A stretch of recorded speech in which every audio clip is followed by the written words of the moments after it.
How to get new poses in Snapchat.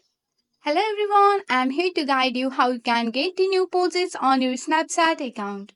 So first of all, you have to make sure that your Snapchat was updated. If you haven't installed your Snapchat on your mobile device, then you have to go to your Play Store or Apple Store to download it. So here you have to open up your Snapchat and log into your account. After that, you have to click on the upper left profile option. So here you can see my recent post.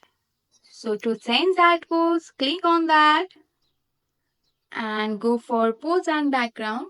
And here on the background or so there are two options. Go for pose and select the pose that you like. So I'm going for this. Go for save.